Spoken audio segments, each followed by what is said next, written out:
तो आज हम लोग एपी का प्रॉब्लम सॉल्व करेंगे। एपी का जो ये प्रॉब्लम है, काफी बच्चों को प्रॉब्लम फेस होती है, इसका कॉन्सेप्ट भी समझेंगे और इन सवालों को भी अटेम्प्ट करेंगे जो आपके बोर्ड पे दिख रहा है। तो चलिए शुरू करते हैं। तो एपी में सबसे पहले हम लोग एक सवाल के थ्रू ही हम लोग फॉर्मूला और सारा चीज जो है हम लोग समझेंगे। In a school auditorium the first row has 12 seats. That means first row जो है एपी का पहला वैल्यू जो है वो है क्या है, 12 है। Each next row has 3 more seats than the previous. If there are 20 rows, how many seats are there in total? ये मैनुअली अगर करेंगे दो दो के तो काफी टाइम लगेगा। तो एपी का एक फॉर्मूला है, उससे हम लोग ये सॉल्व कर सकते हैं इजीली। चलिए देखते हैं कैसे हम लोग इसको सॉल्व करेंगे। तो सबसे पहले हम लोग इसमें ये फाइंड कर लेंगे कि क्या क्या इसमें दिया हुआ है। सबसे पहले हमारा पहला वैल्यू, जैसे एपी का जो भी वैल्यू होता है वो पहला वैल्यू को बोलते हैं A1, A2, A3 ऐसे करके होता है। तो यहाँ पे हम लोग का इसमें जो फॉर्मूला काम करेगा वो Sn वैल्यू काम करेगा। Sn यहाँ पे n का वैल्यू जो है वो है 20। देयर आर 20 रॉज, तो 20 रॉज है, Sn का वैल्यू काम करेगा। तो फॉर्मूला होता है n/2 multiply 2a multiply n-1 into D.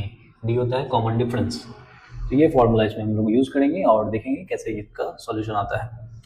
तो यहाँ पे सॉरी यहाँ पे प्लस प्लस लगेगा है ना, इस फॉर्मूले में यहाँ पे 2a plus n-1 into D ये होता है। तो अभी हम लोग देखते हैं कि कैसे हम लोग इसमें सॉल्व करेंगे। तो इसमें ये सारा वैल्यू हम लोग पुट करेंगे, यहाँ पे लिखेंगे। तो यहाँ पे जो सबसे पहला हम लोग का A1 दिया हुआ है वो कितना दिया हुआ है, 12 सीट्स है, तो 12 हो गए ए। और दूसरा वैल्यू जो दिया हुआ है जो कॉमन डिफरेंस होता है, कॉमन डिफरेंस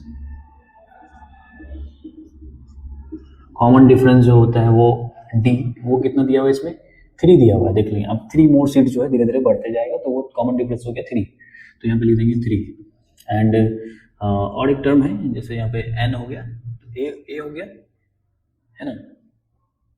पहले टर्म को A1 ए ही बोले, एक बात सेम है। और उसके बाद कॉमन डिफरेंस डी दिया हुआ है और उसके बाद जो है एन दिया हुआ है। एन हम लोगों ने लिख दिया, फिर भी हम लोग यहाँ पे लिखेंगे एन नंबर ऑफ रो कितने हैं, 20 है ना। नंबर ऑफ रोज कितने हैं, 20। तो इन सभी को हम फॉर्मूला में पुट कर देंगे। S20 equal to n/2, that means n कितना है 20/2 एंड देन 2 मल्टीप्लाई a का वैल्यू कितना है 12 plus n-1 that means 20-1 multiply d कितना है 3 है। ये सारे वैल्यू दिए हुए हैं। अब इनको आगे फर्दर सॉल्व करेंगे हम लोग। ये हो गया 10, उसके बाद 24 और प्लस यहाँ पे देखेंगे 19 3 से 57 और उसके बाद फर्दर सॉल्व करेंगे, प्लस करेंगे 11 7 8 800 सीट्स। इतनी सीट्स जो है वो आंसर हो जाएगा इसका। तो हम लोगों ने देखा कैसे हम लोग एपी के सवालों को सिंपली वे में सॉल्व कर सकते हैं। ये फॉर्मूला है, इसके हेल्प से हम लोग जो है सवालों को इजीली सॉल्व कर सकते हैं। तो चलिए हम लोग सॉल्व करते हैं।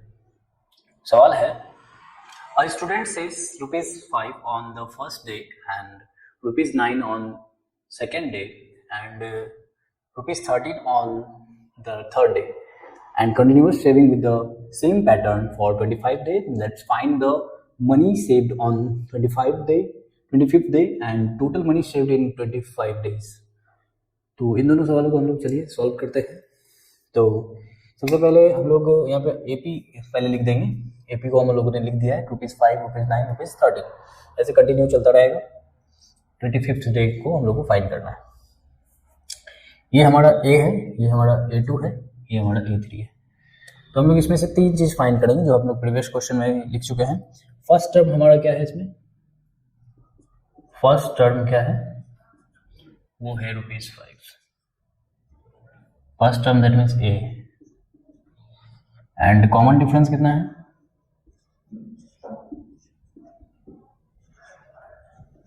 कॉमन डिफरेंस हम लोग A3 माइनस A2, दो चीज़ों के बीच का डिफरेंस हम लोग पता करते हैं। तो 13 माइनस अगर 9 करते हैं तो हम लोग का आता है 4 हमारा हो गया D, common difference that means D. हम लोगों ने डी फाइंड कर लिया और उसके बाद हम लोग का एन जो है नंबर ऑफ डेज वो कितना है 25। नंबर ऑफ डेज जो है वो 25 है। चलिए हम लोग फाइंड करते हैं कि कैसे हम लोग 25th डे में कितना सेविंग होगा। उसके लिए हम लोग क्या कर सकते हैं, हम लोग का फॉर्मूला है an equal to a plus n minus 1 multiply d. तो इस फॉर्मूले के बेस पे हम लोग फाइंड करेंगे कि टोटल जो है 25th डे में कितना उसका सेविंग होगा। तो a का वैल्यू है ₹5 प्लस n का वैल्यू है 25 माइनस 1 एंड d इज 4। यहाँ पे हम लोग का फाइंड हो जाएगा ₹5 प्लस 24 फोर जा करेंगे हम लोग। 24 जा होता है 80 एंड 4 जा होता है 16। 24 जा हो जाएगा 96। ऐसे भी कर सकते हैं, 24 जा करना है तो 12 8 जा 96 होता है। 12 का हाफ करके हम लोग शॉर्टकट में मल्टीप्लाई कर सकते हैं। तो ये हो जाएगा हमारा फाइनली आंसर ₹101।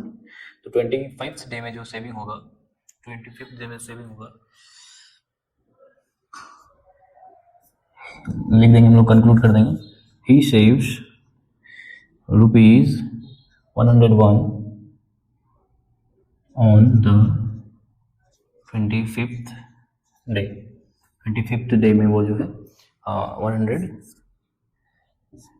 जो है वो सेव करेगा, right. And next is total money saved in 25th day.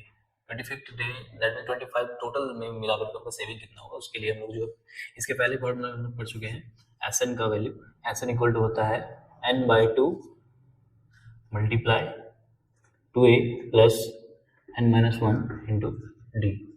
इस फॉर्मूले से हम लोग सॉल्व करेंगे। S N that means 25th day में टोटल सेविंग निकालना है। तो 27 n का वैल्यू है 25/2 मल्टीप्लाई 2a का वैल्यू है 5 और प्लस उसके बाद n माइनस 1, n का वैल्यू कितना है 25 है माइनस 1 और multiply D, that means D कितना है 4 है। तो ये वैल्यू लिखने के बाद हम लोग क्या करेंगे, इसको सॉल्व करेंगे। इसको रहने देते हैं अभी, फ्रैक्शन में आएगा, पॉइंट में आएगा वैल्यू तो वो लेना नहीं है हम लोगों को, कंटिन्यू सॉल्व करेंगे हम लोग। 2 5 से 10 प्लस 24 मल्टीप्लाई 8 96। 24 मल्टीप्लाई 4 जो होगा 96 हो जाएगा। तो यहाँ पे जो वैल्यू आएगा वो प्लस होकर के 25/2 मल्टीप्लाई 106 वैल्यू आएगा हम लोग का। तो 106 को हम लोग 2 से कैंसिल कर देंगे और 5 3 53। अब 25 को 53 से मल्टीप्लाई कर देंगे, हमारा आंसर आ जाएगा। मल्टीप्लाई 53 करना इजी होता है। 25 3 से 75 का 5 है मेरा, और 25 5 होता है 125 और 7 हो जाएगा 132 1325। तो यहाँ लिख देंगे total money saved in 25 days is rupees. So that is the solution. आप स्क्रीनशॉट ले सकते हैं। क्वेश्चन का ये आपका पहला पार्ट, ये आपका हो गया सेकंड पार्ट का। तो इस तरह से हम लोग इजी वे में सॉल्व कर सकते हैं। फॉर्मूला आपका देखिए, टोटल जब भी निकालना हो तो एसएन का फॉर्मूला यूज करेंगे, जब भी nth क्रम की सॉल्यूशन करेंगे तो इस फॉर्मूला का हम लोग यूज करेंगे। ये दो फॉर्मूला एपी के लिए आपका इंपॉर्टेंट हो जाता है। आप इनको याद कर लेंगे और सवालों को इजी वे में सॉल्व कर सकते हैं।